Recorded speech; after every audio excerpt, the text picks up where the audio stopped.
What is going on, guys? Jason Burke here, Styles Clash for Life, coming at you on YouTube, and today I am wrestling with myself.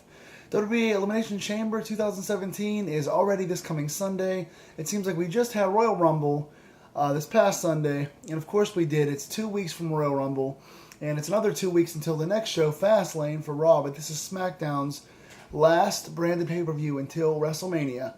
So this is their big chance to get all their WrestleMania matches set up.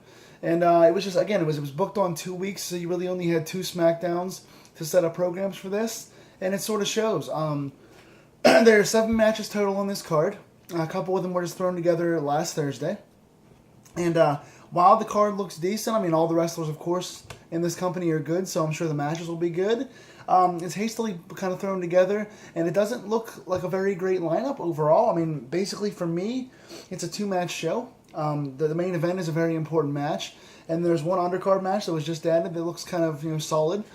Other than that, not much ballyhoo around this show. Again, being thrown together, having just 2 weeks. Some of the booking for this kind of looks really lackluster, but nevertheless, I wanted to do a predictions video for Elimination Chamber this coming Sunday. I want to go match by match through all 7 matches on the card and let you guys know what I think of this show, how it's going to turn out. If there's extra lighting, if it's lighter in this video than usual, there are like mounds and mounds of snow outside. We got hit by, I think, 6 inches of snow overnight last night here in Pittsburgh, so lots of snow surrounding. So if the video looks a little weird white balance wise, it's the snow from my window glistening onto this camera. But real quickly, I'm going to go through each match very briefly and tell you guys how it should turn out, what I think of it, who's going to win going into WrestleMania.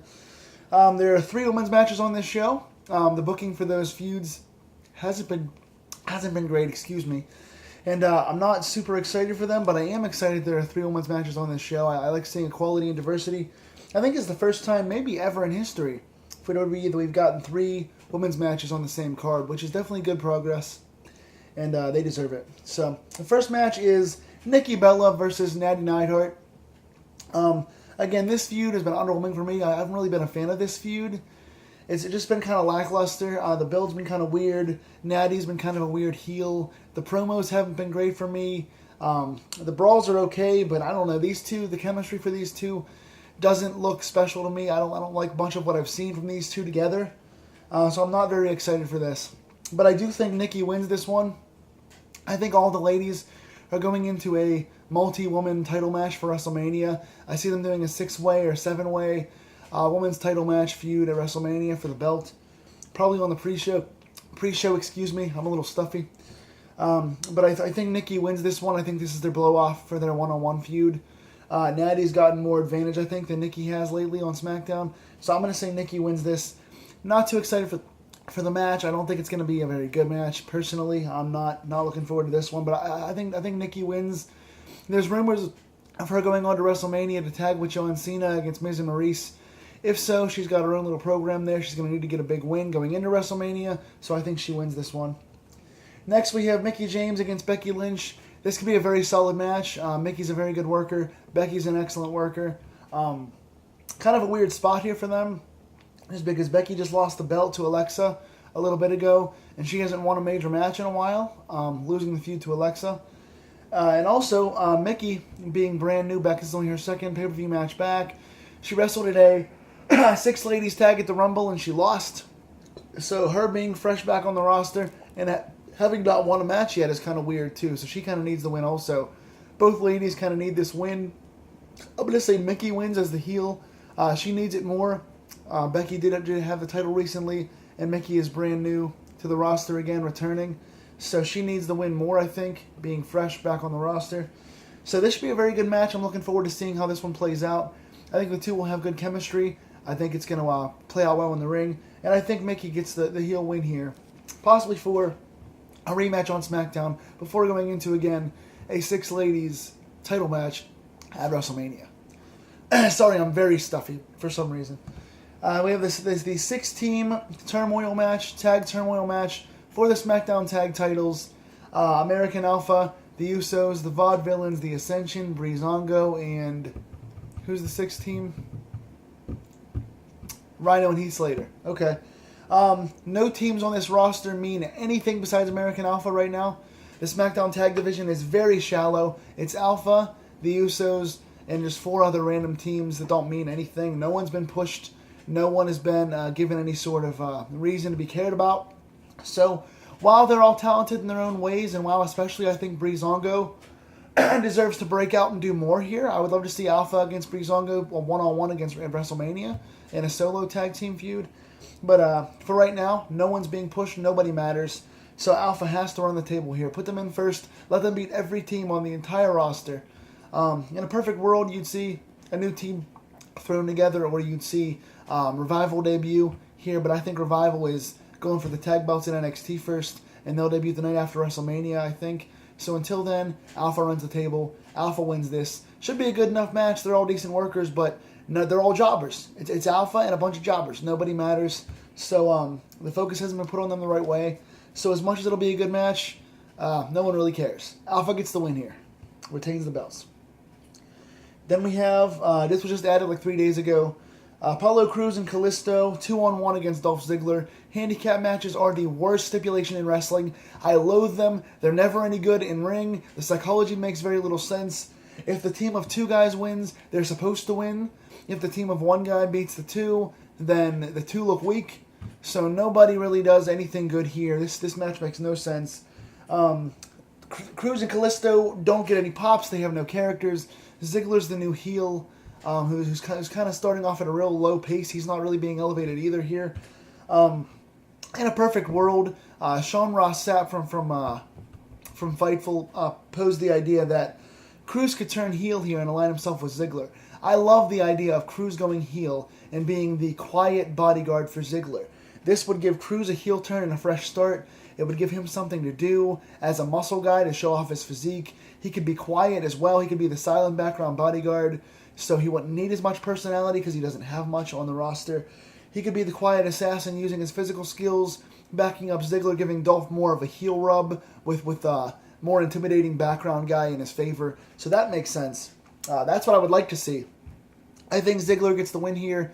He needs it more. He's more over. He's in the heel turn. He's more desperate for this win. He's fresh as a heel. He needs it. So, don't like the stipulation. All 3 guys deserve a little better, deserve better characters. Ziggler gets the win. Then we have Randy Orton against Luke Harper. This is one of the 2 matches I'm really looking forward to. I like this a lot. Luke Harper finally gets a big singles match on pay-per-view. I think it's his first one, really. He deserves to be a main event guy on SmackDown. He's got that brooding Bruiser Brody, kind of maniacal. Good promo on Thursday. Everything a pro wrestler could need, Luke Harper has. I hope this one gets like 20 minutes. The story's been kind of cool with Orton trying to divide the Wyatts and Luke kind of turning on Bray, getting a big face pop. Harper's over. Orton needs to stay motivated here after the Royal Rumble win. So I'm looking forward to see how this turns out. I hope it gets 15 to 20. I hope they steal the show. In my opinion, this could be a very good match, and I hope it is. I think Randy Orton gets the win. He did just win the Rumble. He's going into WrestleMania, going for the title shot in one of the main matches on the show. So he has to win here. But I want to see how the storyline, how the psychology of the Wyatt family dissolving plays out here. So really looking forward to this one a lot. I think it'll be a very good match, and I think Randy Orton wins. Then for the women's title, we have Alexa Bliss defending against Naomi. This happened like three or 4 months ago.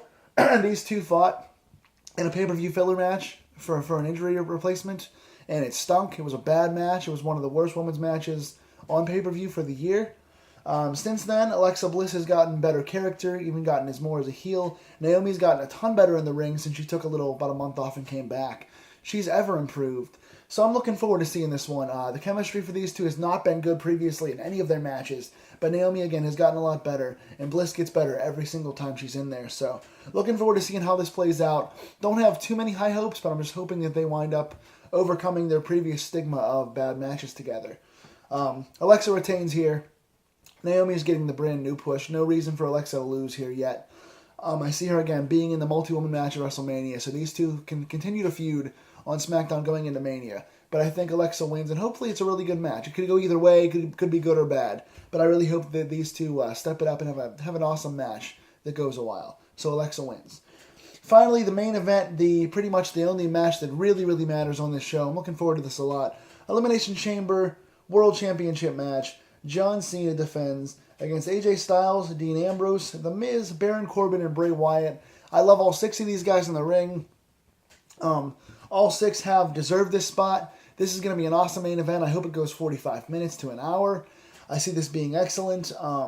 Cena and AJ have that good feud going. Ambrose and Miz have been feuding. Corbin's been on a hot streak since the Rumble. He's been kind of hot for the last few months. Bray Wyatt, of course, needing this.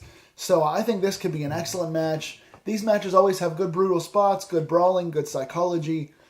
I love the Chamber. It's one of my favorite stipulations. I love the 6 guys they put in here. The match should be amazing. They all have good chemistry together. And I think Bray Wyatt wins here. I think he's the obvious choice. They could put the belt on anybody, really, and surprise us. There are many feuds they could use here to go into WrestleMania. But I think Wyatt is the obvious choice here. Randy Orton won the Rumble. He's getting a title shot.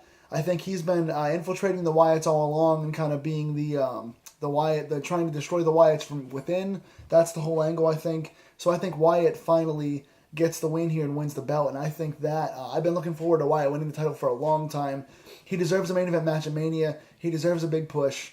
And while this is not going to be the main event at Mania, Wyatt against Orton for the belt gives a lot of heat to that feud. It's been well booked. It's been a good storyline. Having the belt and giving Bray Wyatt a big rub finally is just what he needs. He's lost at Mania the last couple of years. He lost 3 years ago to Cena. He lost 2 years ago to Taker. And last year he had the punking by The Rock. He had the face-to-face. So he's done things with 3 big legendary celebrities for the last 3 years in wrestling. But he's never gotten a big win. Hopefully he wins the title here and then beats Orton in Mania to cement his status as being a world champion main event caliber guy. So this one should steal the show, and I think Bray wins. What match are you guys most looking forward to? Tell me in the comments down below. Who do you want to see win? Who do you think's going to win? And what do you think of these predictions? Tell me in the comments, guys. Hopefully I'll bring you guys a Chamber review Sunday night or Monday morning, depending on how free I am and how crazy life gets. But hopefully, guys, you enjoy this Sunday's Chamber. I will see you all real soon.